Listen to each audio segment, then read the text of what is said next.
चुड़ैल पार्ट 1। ऊंची ऊंची पहाड़ियों और घने जंगल से घिरा हुआ भैरवगढ़ गांव काली पहाड़ी के ठीक पीछे था। काली पहाड़ी यानी मौत का घर। भैरवगढ़ गांव तक पहुंचने का रास्ता बेहद दुर्गम था।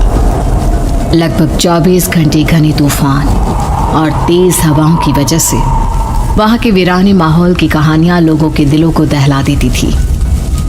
ऐसे बहुत कम लोग थे जो भैरवगढ़ गांव तक जाने की हिम्मत करते थे। लोगों का कहना था कि इस गांव के आसपास बुरी आत्माओं का साया मंडराता है। गांव के रहने वाले लोगों ने वैसे तो अपनी आंखों से किसी बुरी आत्मा या साये को नहीं देखा था, लेकिन गांव का बच्चा बच्चा इस बात को महसूस कर सकता था कि गांव के ऊपर कोई तो खौफनाक साया मंडरा रहा है। और उसकी वजह ये थी कि उस गांव में जैसे ही कोई लड़का 18 साल का होता, उसके 18वें जन्मदिन की रात ठीक 12 बजे अकस्मात उसकी मौत हो जाती। हर बार ये मौतें बड़े ही रहस्यमयी ढंग से होती और इस बार सरपंच सुमेर के बेटे को 18 साल होने में अब बस 15 दिन बाकी थे। अजी सुनते हैं, हमारा बेटा भी कुछ दिन बाद 18 साल का हो जाएगा। कहीं वो डायन उसे भी खा गई तो। कैसी बातें कर रही हो? जब वो इस गांव में ही नहीं है तो कोई भी डायन या बुरा साया उसका कैसे कुछ बिगाड़ सकता है? उसे कुछ नहीं होगा। हाँ जानती हूँ, आपने उसे पढ़ाई के बहाने इस गांव से बाहर निकाल शहर भेज दिया है, लेकिन ये भी तो सच है ना कि वो बार बार यहाँ आने की जिद करता रहता है। वो चाहे कितनी भी जिद कर ले जानकी, पर मैं उसे इस गांव में कभी वापस नहीं आने दूंगा। मैं नहीं चाहता कि गांव के दूसरे लड़कों की तरह मेरे बेटे की भी अजीबोगरीब ढंग से मौत हो जाए। कभी कभी तो लगता है कि हम सब गांव वालों को हिम्मत करके अपने गांव को इस बुरी आत्मा से छुड़वा लेना चाहिए। लेकिन कौन जानता है आखिर वो खतरनाक साया किसका है? वो काली आत्मा कौन है जो रातों रात हमारे गांव के लड़कों को निगल जाती है?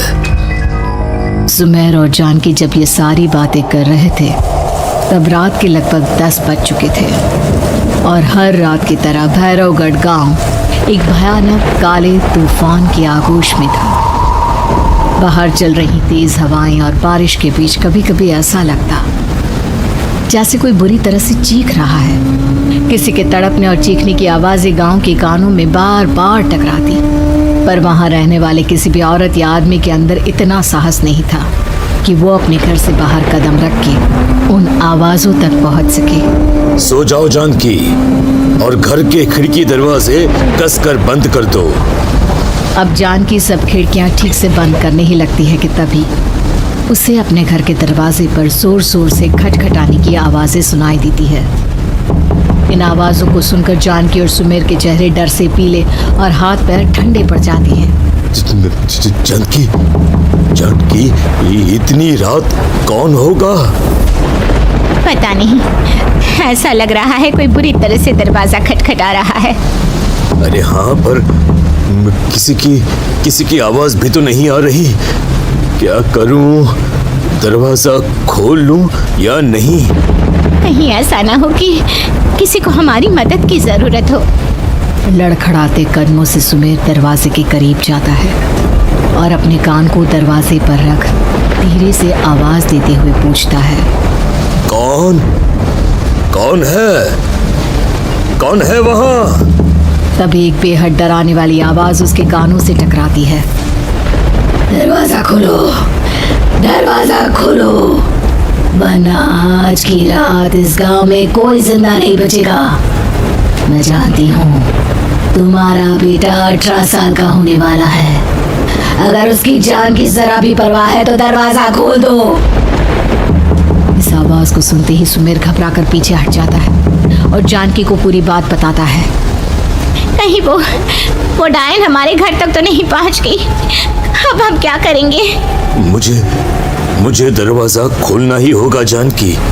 मेरे पास अब कोई रास्ता नहीं है। इतना कहकर सुमेर डर से अपनी दोनों आंखें कसकर बंद करता है और कांपते हाथों के साथ झटके से दरवाजा खोल देता है। तभी किसी के जोर से हंसने की आवाज सुमेर और जानकी को सुनाई देती है। उस आवाज को सुन दोनों दरवाजे की तरफ देखते हैं और सामने अपने बेटे राहुल को खड़ा देख दंग रह जाते हैं। राहुल के हाथ में उसका मोबाइल होता है जिसमें से वो आवाज बज रही थी। ये क्या मजाक है? और तू यहाँ, तुझे मना किया था ना गांव में आने को, समझ में नहीं आता क्या? 18 साल का होने वाला है तू। माँ, आप लोग भी पता नहीं किन अंधविश्वास भरी बातों पर भरोसा करते हैं। क्या मैं अपने घर नहीं आ सकता? आप लोगों से नहीं मिल सकता? देख बेटा, हमने तुझे किसी वजह से ही इस गांव से दूर रखा था और यहाँ आकर तूने अच्छा नहीं किया। चल चल, मैं तुझे अभी के अभी वापस शहर छोड़कर आता हूँ। ओफो पापा, आप बेकार की बातों से परेशान हो रहे हैं। बाहर इतना तेज अंधड़ तूफान चल रहा है, कहीं जाने की जरूरत नहीं है। मैं बस आप लोगों से मिलने आया हूँ, कुछ दिन रहकर चला जाऊंगा। दिमाग खराब हो गया है इस लड़के का, नहीं जानता कि इस गांव में ये सुरक्षित नहीं है। किसने कहा था तुझे यहाँ आने को? ये आवाजें सुन, बाहर से जो आवाजें आ रही है तुझे सुनाई नहीं देती क्या? अरे माँ, जब जोर से तूफान चलता है, तेज हवाएं चलती हैं, तो इसी तरह की आवाजें आती हैं। ये बहुत नॉर्मल है माँ। नॉर्मल होगी तेरे लिए बेटा। 4 दिन शहर में पढ़कर आया है तो अपने माँ बाप की बात नहीं मान सकता। माँ, मुझे भी बहुत जोरों से भूख लगी है, पहले कुछ खिला दो, और रात भी बहुत हो गई है। हम इस बारे में कल बात करते हैं, ठीक है? राहुल के वापस आ जाने से जानकी और सुमेर की आंखों की नींद उड़ गई थी। खाना खाने के बाद राहुल तो अपने बिस्तर पर जाकर सो गया, लेकिन जानकी और सुमेर पूरी रात उसके कमरे के बाहर पहरेदारी करते रहे। उन्हें पल पल इसी बात का डर था कि कहीं उनके बेटे को कुछ हो ना जाए। रात बीतती है, सुबह का सूरज निकलता है।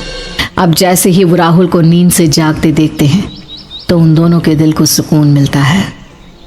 अरे माँ, पापा, आप अभी तक यहीं बैठे हैं? क्या पूरी रात सोए नहीं? जिनकी जवान बेटी की जान को खतरा हो, उन माँ बाप को नींद नहीं आती बेटा।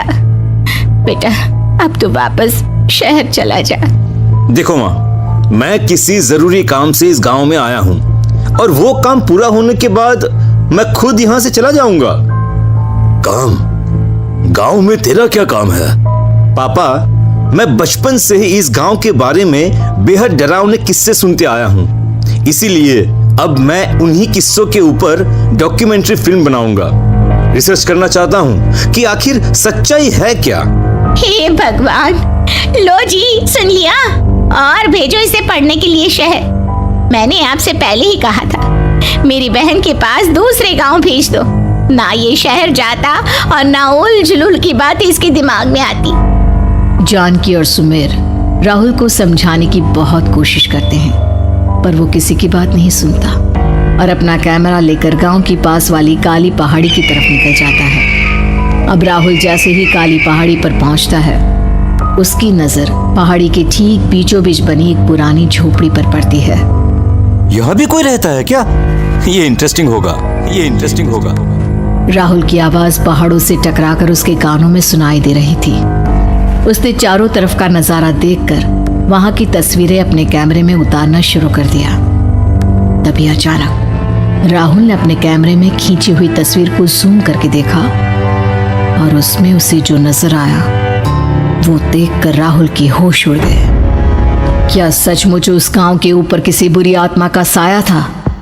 क्या राहुल की जान बच पाएगी? क्या देखा था राहुल ने उस फोटो में जिसे देखकर वो दंग रह गया?